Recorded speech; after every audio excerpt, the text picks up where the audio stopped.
Bapak Ibu semuanya, selamat sore, shalom dan salam sejahtera bagi kita semua. Ya, izinkan saya hari ini sharing tentang topik parenting.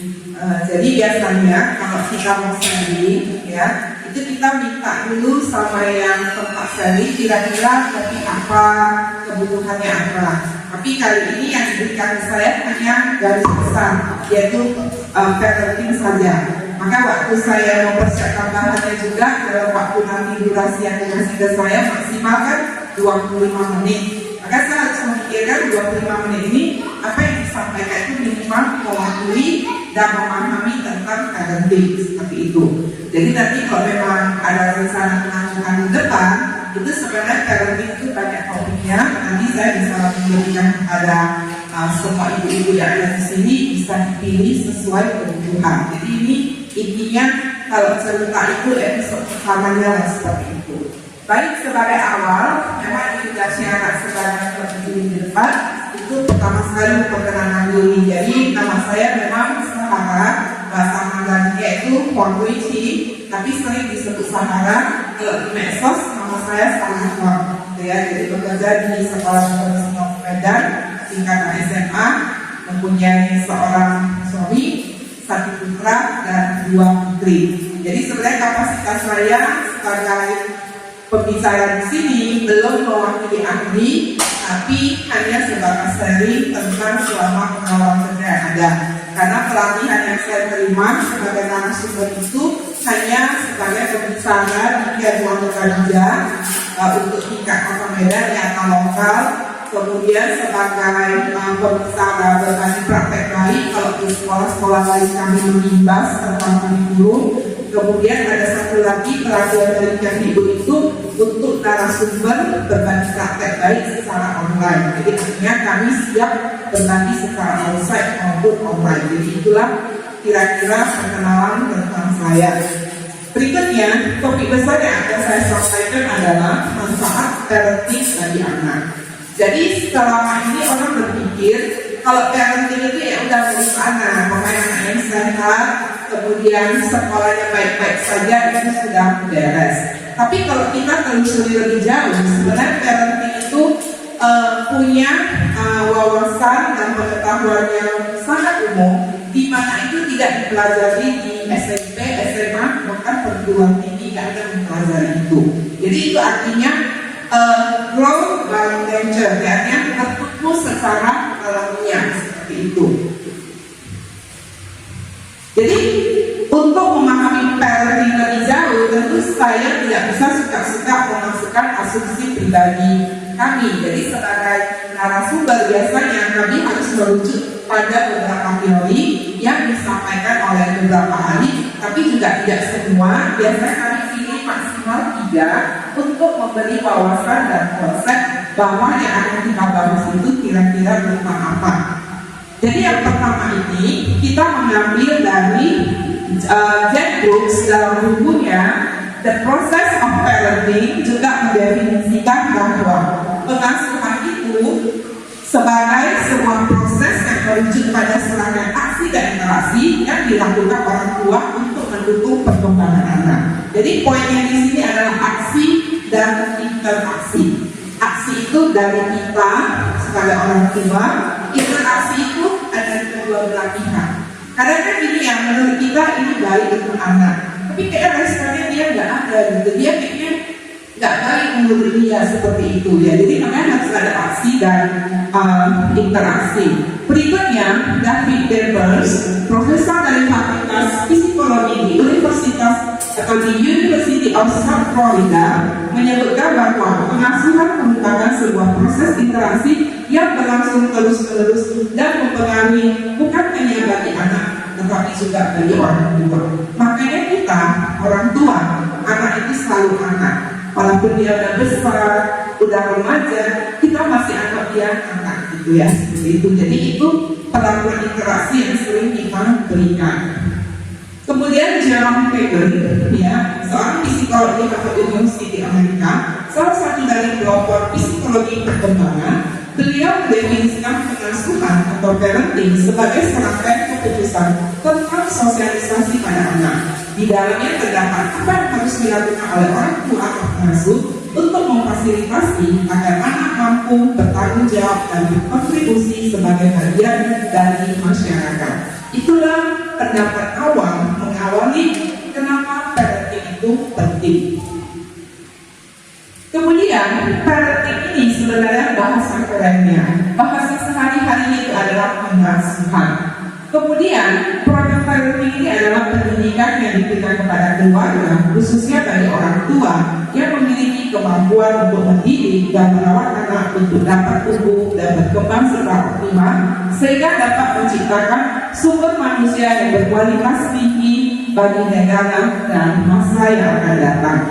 Kita waktu kusut modul materi tidak duduk bersama ya dengan Boksu ya, tapi apa yang disampaikan Boksu tadi itu adalah bagian yang benar-benar sedang berlangsung di pendidikan Indonesia saat ini. Sebenarnya poin itu sering saya sampaikan, cuma saya pikir ini hanya untuk khusus ke parentingnya, tapi karena tadi Boksu udah ada singgung, jadi di Indonesia, di kurikulum kita itu mengikuti filosofi dari Bapak Ki Hajar Dewantara. Bapak Ki Hajar Dewantara itu adalah Menteri Pendidikan Indonesia yang pertama setelah merdeka, dan semua pendidikan kurikulum yang berlaku di Indonesia itu base-nya pada filosofi Ki Hajar Dewantara. Apa filosofi daripada Ki Hajar Dewantara? Artinya memanusiakan manusia, menjadi manusia seutuhnya, menjadi individu yang merdeka. Dan itu dilihat dari tiga pilar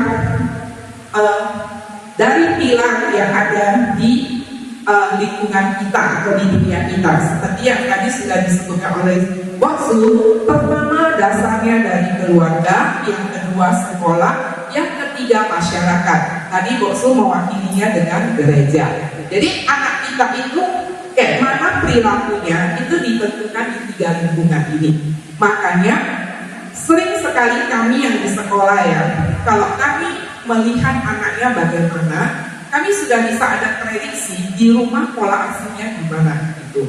Terus waktu parenting biasanya yang diundang datang itu mayoritas maksimal paling banyak 60%. Biasanya 40% itu kurang responnya.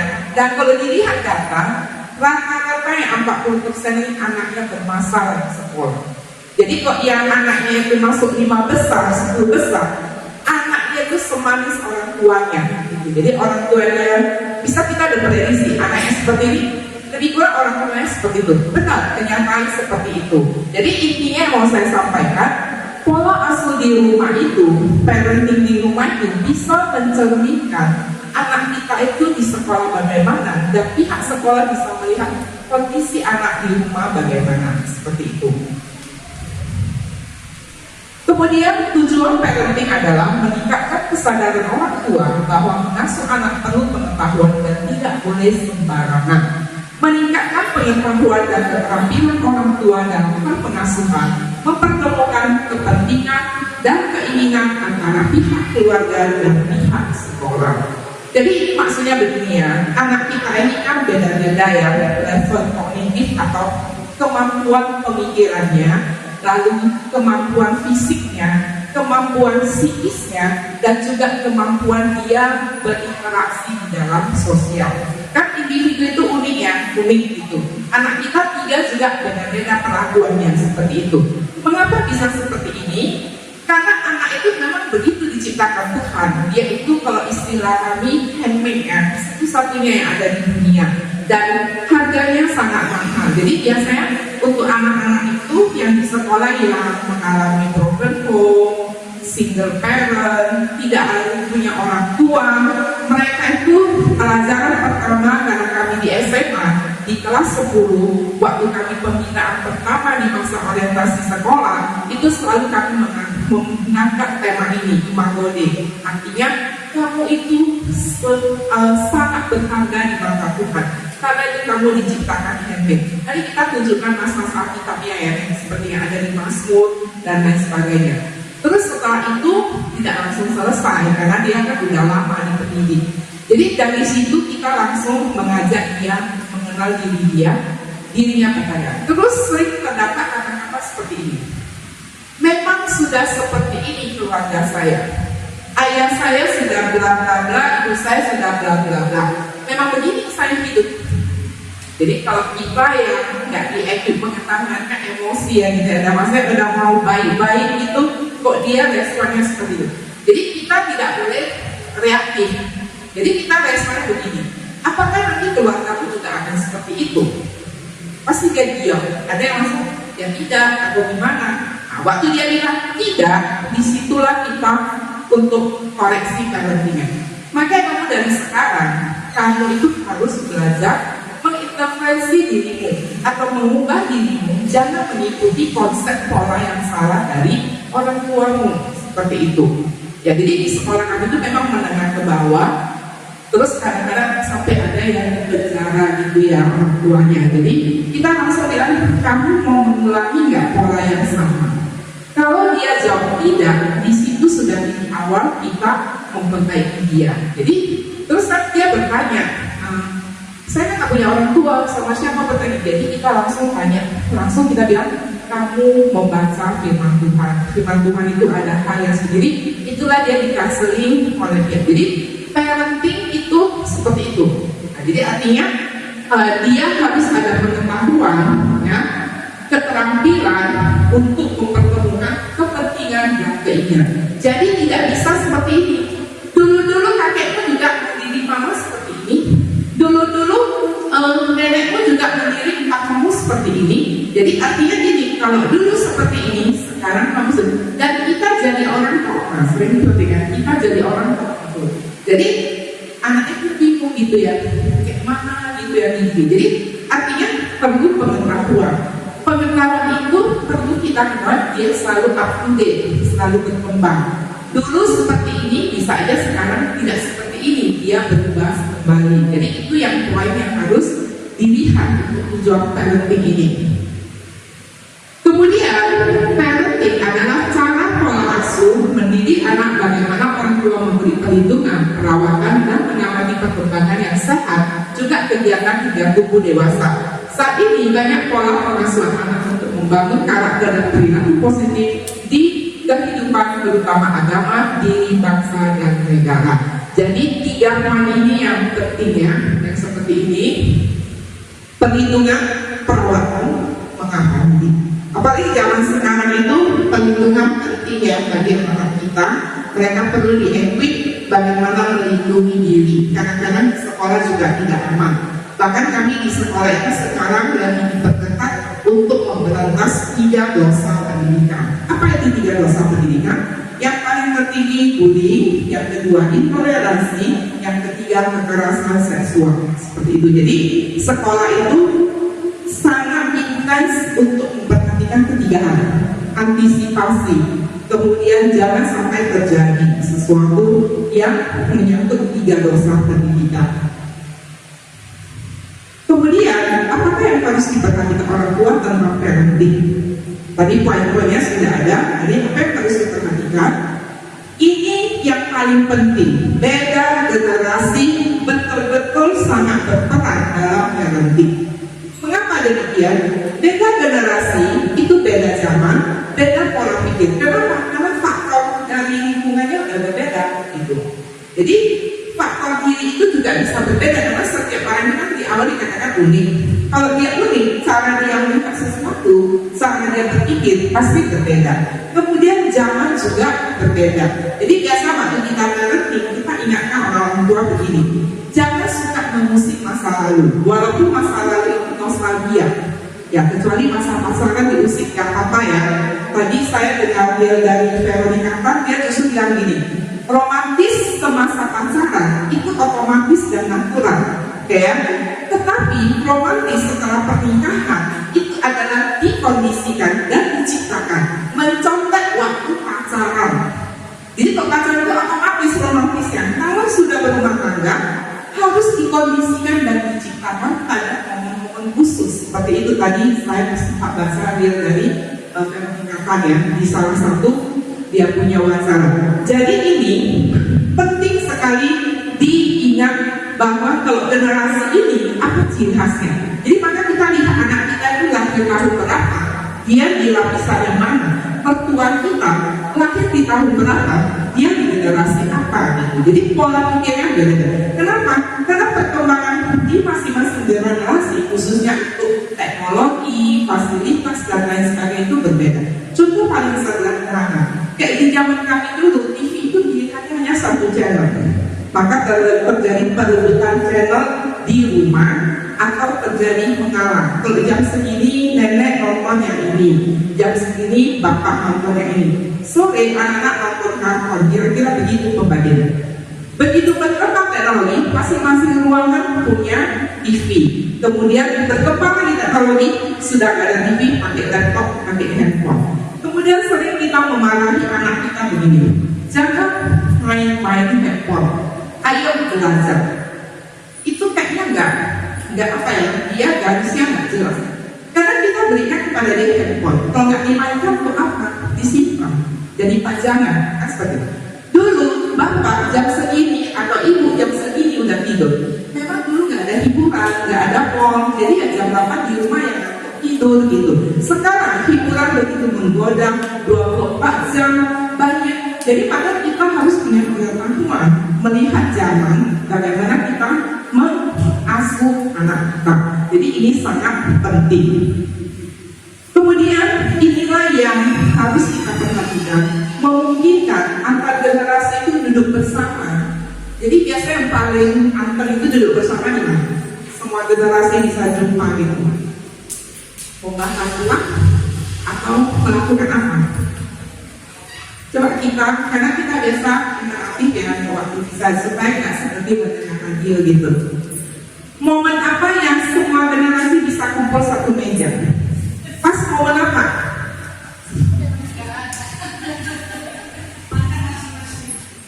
Iya, jadi biasanya kalau sekarang waktu malam makan sama malam sampai ada yang kumpul ya. Itu pun kalau tinggal bersama kan itu kan. Kalau tinggal beda tempat yang keluarga kecil kita aja, atau mungkin piknik keluarga baru kita kumpul. Itu pun nggak kayak gini lagi, masing-masing kayaknya maka anak yang masih 2 tahun kalau di media chat lihat kantong gitu ya. Jadi berkumpul tetapi dalam suasana hening seperti itu, tidak ada komunikasi sehingga ekspresi hati itu tidak ada seperti itu. Kemudian cara orang menerima perhatian dan menerima cinta kasih itu berbeda-beda ya. Nanti kita akan lihat komentar videonya. Kalau kita di dalam Alkitab, kita mendengar itu ada 4 jenis kasih kan. Ada mulai dari agape, filia, kemudian eros, kemudian ada storge, itu ada masing-masing di mana disebut.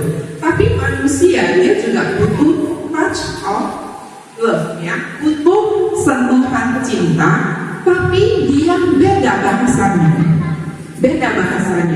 Manusia itu menerima kasih dari orang lain itu ada 5 cara ya. Yang pertama itu diberikan hadiah. Jadi kalau anak kita tipe yang seperti itu, kamu kalau nilainya 100 atau nilai ujian ini, mama kasih kamu 100.000 per kali 100, atau mama bawa pergi ke mall jalan-jalan atau kita nonton. Nah, terus ada yang seperti ini, dia suka diberikan kata-kata semangat. Ayo semangat ya, so ujian matematika pasti bisa. Mama yakin kamu bisa, udah berusaha seperti itu. Nah, kemudian ada yang suka dia tepuk-tepuk gitu ya. Kalau waktu mau berangkat semangat kita rangkul, mama yakin kamu bisa. Nanti ujian kamu pasti bisa. Dia suka ada sentuhan tangan seperti itu ya. Kemudian ada lagi yang berikutnya ya. Jadi tadi dia pakai hadiah, kemudian pakai kata-kata yang baik, pakai sentuhan. Terus ada lagi dia suka ditolong. Oh kamu besok ujiannya, sambil ditolong masukin bukunya atau apa-apa semua, dia suka seperti itu.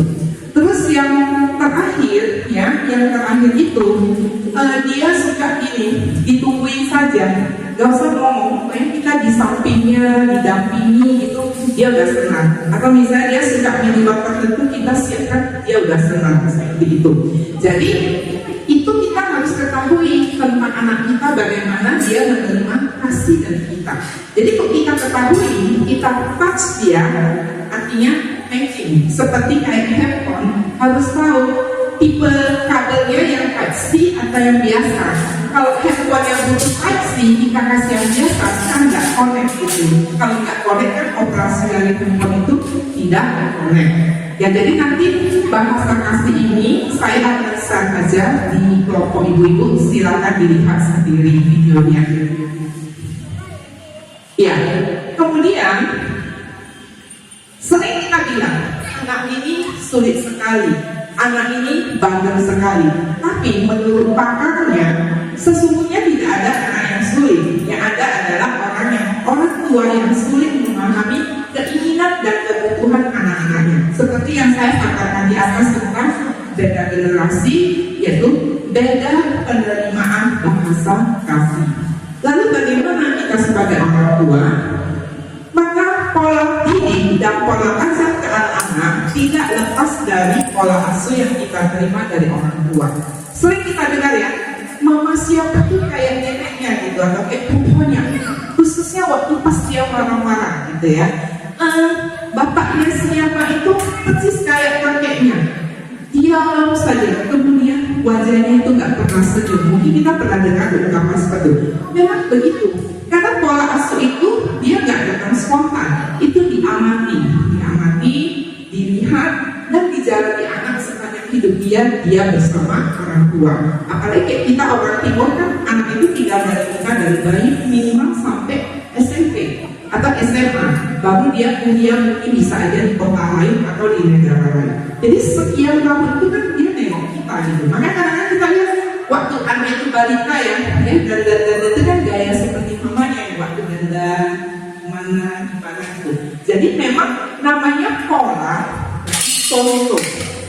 Contoh itu berarti dia nggak acak, kayak pola baju kan nggak acak ya bajunya itu ya kan, polanya itu sesuai ukuran, lalu kainnya itu digunting sesuai ukuran, baru dia dipakai pas. Jangan pola saya dipakai oleh anak saya, tidak pas karena ukuran badan kami berbeda.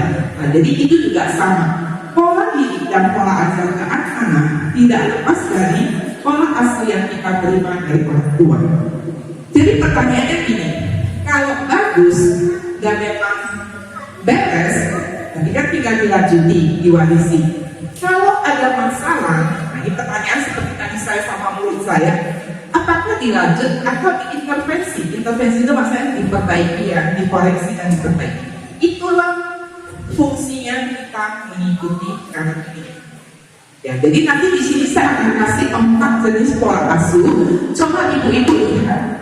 Ibu-ibu menerima nggak pola asuh seperti ini waktu di masa kecil? Lalu saat sekarang ini ibu-ibu menjalankan sama nggak pola asuh yang dewasa itu? Atau sudah kita berinteraksi sama orang-orang, kita sudah menambah pengetahuan, kita bisa mengkoreksinya dan merubahnya. Makanya kan sering kita dengar itu orang yang nggak berpendidikan. Jadi intinya kalau orang berpendidikan lebih bisa membuat dirinya lebih beres. Kan begitu ya pengertiannya. Apakah benar? Jadi kita akan lihat. Ya. Jadi menurut Stanford ya, itu ada 2 variabel yang sangat penting, yaitu gaya pengasuh dengan praktek pengasuh, atau gaya pengasuhan, praktek pengasuhan. Gaya pengasuhan itu adalah menunjuk pada pola atau pendekatan umum yang digunakan oleh orang tua dalam membesarkan anaknya. Sedangkan praktek pengasuhan di sisi lain adalah tindakan spesifik yang dilakukan orang tua dalam interaksi sehari-hari dengan anaknya. Inilah yang penting. Anak kita 3 jangan diberi perlakuan yang sama. Maaf cerita, kadang-kadang anak kita kan ada yang prestasinya bagus sekali, ada yang prestasinya biasa-biasa. Itu jangan dibanding-bandingkan. Jangan bilang, lihat bokumu, lihat cecemu, kamu kok seperti ini. Itu tidak bisa dilakukan di dalam parenting. Kenapa? Akan membuat anak itu kurang percaya percaya diri seperti itu, ya. Jadi kurang percaya diri. Jadi makanya dia bagus spesifik, secara umum, secara spesifik. Ini tidak dikupas lebih lanjut karena waktu, tapi nanti ada sesi-sesi berikutnya kita akan kupas ini lebih detail. Ya, Stanford dalam bukunya Educational Psychology menjelaskan 4 gaya pengasuhan yang umum: otoritatif, otoriter, pengabaian, permisif. Nah, ibu-ibu sekalian cek ya, apakah ini dominan satu-satu atau satu dominan, satu resesif. Resesif itu artinya tidak terlalu dominan gitu ya. Kemudian apakah kombinasi? Biasanya ini dia nggak berdiri murni sendiri, dia biasanya combine, kombinasi, atau yang satu menonjol, yang satu tidak begitu menonjol, yang disebut dengan resesif. Ya, gaya otoritatif adalah, ini saya minta ibu-ibu membahasnya supaya sambil baca, saya kayak gitu nggak ya? Oh, saya nggak seperti itu gitu ya. Baik, saya sebutkan judulnya, ibu silakan membaca sisanya. Otoritatif.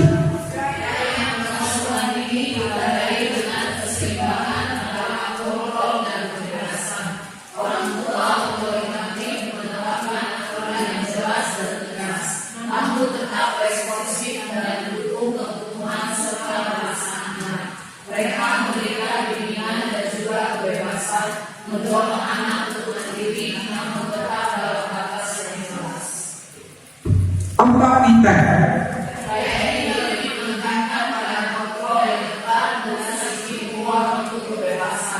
Orang tua otoriter biasanya menetapkan aturan yang tepat dan menerapkan peraturan tanpa banyak diskusi atau penjelasan. Mereka cenderung kurang responsif terhadap kebutuhan emosional. Pengabaian.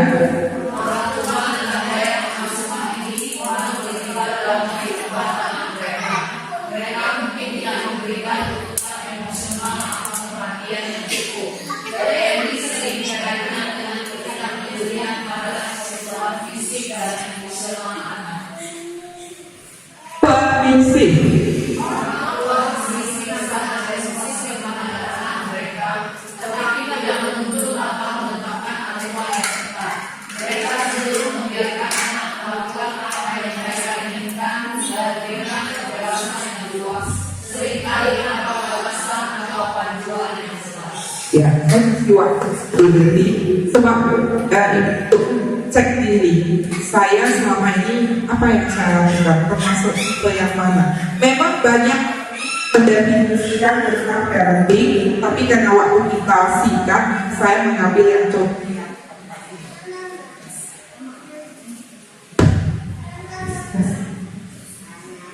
Jadi setiap gaya pengasuhan memiliki dampak yang berbeda dan perkembangan kepribadian dan perilaku anak.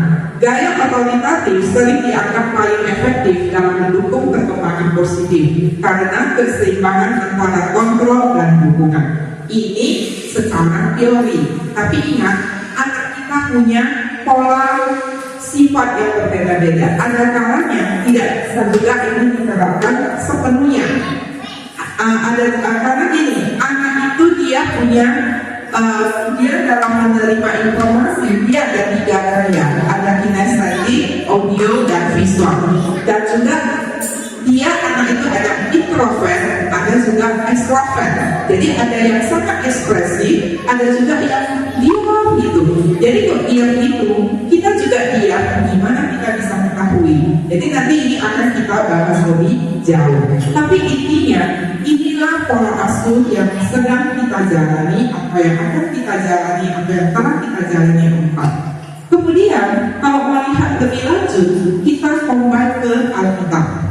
Alkitab juga menyatakan dari kisah Tuhan Yesus, yaitu di Lukas 2 ayat 62. Dan Yesus makin bertambah besar dan bertambah hikmatnya dan besarnya dan makin dikasihi oleh Allah dan manusia.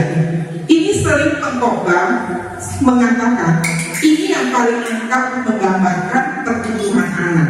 Ada fisiknya, ada psikologinya, ada sosialnya, kemudian ada spiritualnya, seperti itu. Karena saya nggak berkhotbah, saya nggak menjelaskan ini. Kita menjelaskan dari yang kita pernah dengar dari Sari pada saat KKN di sekolah kami. Kemudian Alkitab memberikan contoh orang tua yang berhasil mendidik anak. Jadi kata waktu dikasihkan, ini sekaligus menjadi kesimpulan dan penutup dari parenting hari ini. Untuk lebih lanjut nanti bisa cek di Alkitab. Alkitab itu ada satu Yosua. Yosua itu dia pernah menyatakan imannya ya di depan orang Israel.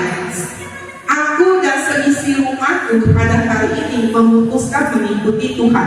Itu kan pernyataan imannya. Kita kan sebagai orang Kristen, kalau kita tentu base-nya ke Alkitab. Artinya membawa anak kita itu mengenal Tuhan imannya. Kemudian ada lagi itu Hana. Hana kan kita tahu ya, dia nggak punya anak. Begitu dia punya anak, dia bertekad anak ini harus dididik dengan baik. Maka diantar ke bait Allah setelah dia menyapi, kemudian dibina oleh Imam Eli waktu itu. Setelah itu Maria dan Yusuf selaku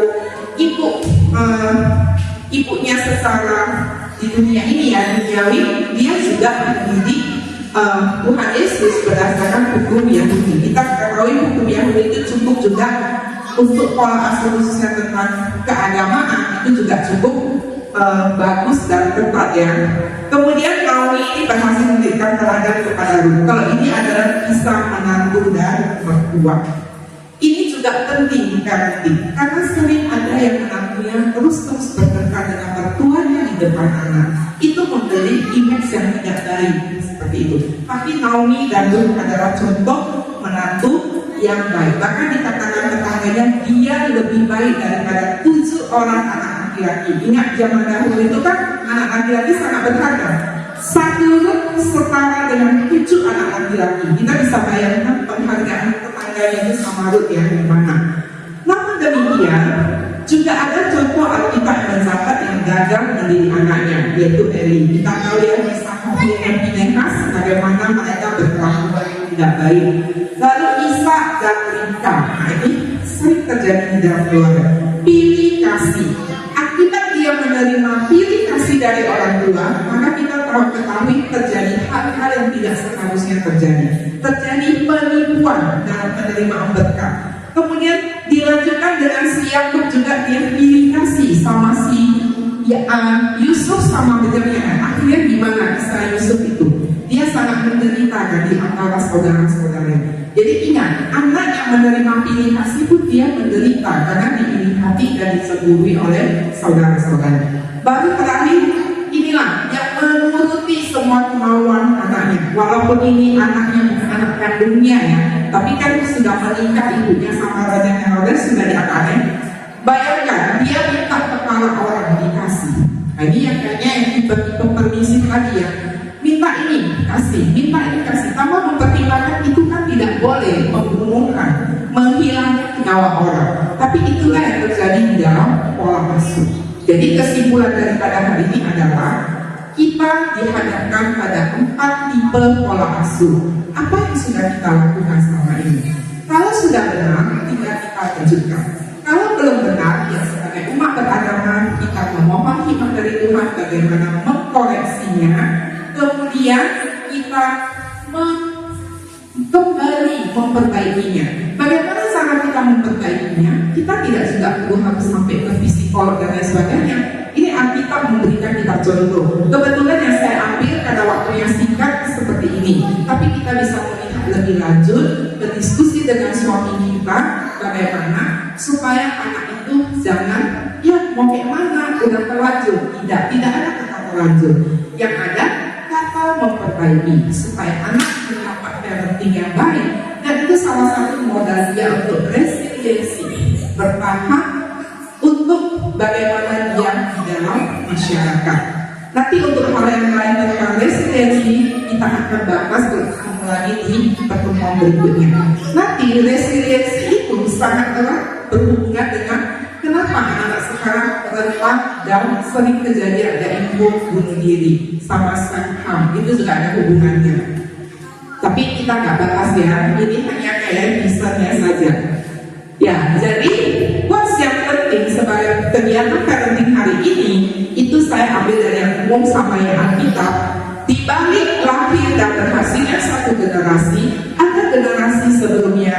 mempersiapkan, mendidik, membekali, dan memampukan. Itulah ibu-ibu sekalian. Ya. Kemudian kita ambil dari Amsal 22 ayat 6, didiklah orang muda menurut jalannya, menurut jalan yang patut baginya, maka pada masa tuanya pun ia tidak akan menyimpang daripada jalan itu. Jadi bisa jadi penting ya kita lihat bersama. Kemudian kalau ada kesempatan kita parenting berikutnya, saya malah bisa diajak apa-apanya ikut. Karena nanti di sini kita akan bahas mengapa kedua orang tua perlu terlibat di parenting. Sebab di fase-fase pertumbuhan anak kita, ada saatnya dia belajar ini dari bapaknya, ada saatnya dia belajar ini dari ibunya. Ya, kita di sini membicarakan yang umum. Tapi kecuali kalau misalnya ada yang terpaksa single parent, itu pembahasannya tersendiri. Tapi untuk yang masih punya mama papa, itu penting parenting dua orang terlibat. Kenapa harus dua orang terlibat? Ya, ini sudah tertulis di Kolose ya, nanti tinggal dibaca. Karena masing-masing partner membutuhkan contoh dari orang tuanya.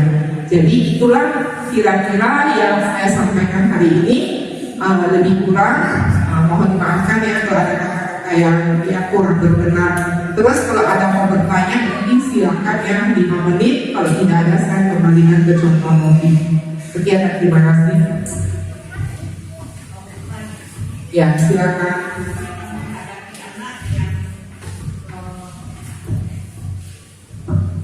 Gimana caranya menghadapi anak yang selalu aku tidak bisa, aku tidak bisa. Jadi memang kita selalu suka, kamu pasti bisa. Bagaimana cara lebih efektif?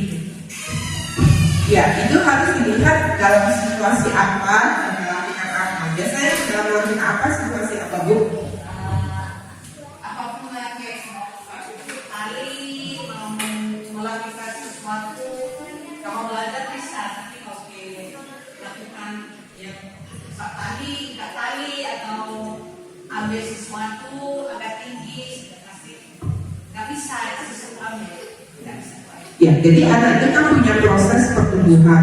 Ya, tentu kita lihat untuk proses pertumbuhan yang normal, usia ini dia sudah mampu menjalani kemandirian sampai mana. Lalu ada satu kata-kata yang sangat saya suka dari Bu Charlotte ya, salah satu yang pakar parenting dari kelompok MPK, dia selalu bilang ini, semua orang tua jangan tidak tega sama anaknya. Nah, jadi itu biasanya tidak tega, masih kecil, nggak mungkin bisa. Makanya dilihat fase dia tidak bisa itu di mana. Kemudian kalau memang dibantu bisa, berarti kita kalau memang kok buru-buru kan nggak bisa ya, pagi kalau pergi sekolah, aduh sepatunya belum masuk ya, pasti kita pakaikan. Tapi kalau ada waktu, coba dia dilatih. Udah dilatih sampai bisa, ya kita lakukan. Jadi intinya nggak bisa itu levelnya masih untuk kemampuan yang dia kuasai atau di atas. Nah, tapi kalau udah dia harusnya dia kuasai, dia harus didampingi dan kita harus pegang. Terus ingat, jangan lihat rapinya. Nah, ini yang sering kita jadi buat anak itu nggak mau. Aduh, kok bereng-bereng gini ikat tali sepatu. Nengok, makan pun nengok, nasinya lengket-lengket di sini gitu. Nah, jadi biarkan aja dia melewati fase itu. Selesai kita bilang, nah makannya seperti ini, habis itu dilap supaya rapi. Jadi kan kita sering seperti ini. Yang dia lakukan tidak sesuai maunya kita. Aduh, selemot gitu dan aduh rambutnya kok disisir biasa ke kanan sekarang ke kiri, atau kancingnya kok naik satu gitu kan. Jadi sering enggak beres sesuai harapan kita. Itulah pembelajaran. Dari pelan-pelan tidak beres sampai dia beres dan sampai dia bisa itu. Dicoba. Dan dicobanya enggak hari ini aja, besok bisa. Biasanya pembiasaan 21 hari. Yang paling cepat, yang paling lambat 6 kali 21. Kalau itu nggak bisa, berarti harus ditelak. Karena yang punya masalah dengan motoriknya, dengan perkembangannya, nah itu dilihat. Jadi biasanya 21 hari seperti itu. Karena kalau anak TK pun sekolah nangis paling maksimal 21 hari dia udah bisa sama gurunya sekolah gitu. Walaupun hari pertama, hari ketiga sampai mensak-mensak itu mereka nangis-nangis. Baik, ada lagi, ada 30 menit, ada pertanyaan lagi yang mau ditanyakan. Nah, Apakah ada yang mau diselipkan? Ya, kalau nggak kepikir sekarang nggak apa-apa, tapi kalau nanti mau di WA Japri oke, mau di WA di grup ibu itu juga oke, supaya yang waktunya nggak terlalu dibuang ya. Tapi anyway, terima kasih untuk kesempatan yang diberikan. Semoga di waktu kesempatan lain masih ada kesempatan untuk menyambung episode berikutnya. Baik, sekali terima kasih. Pada kesempatan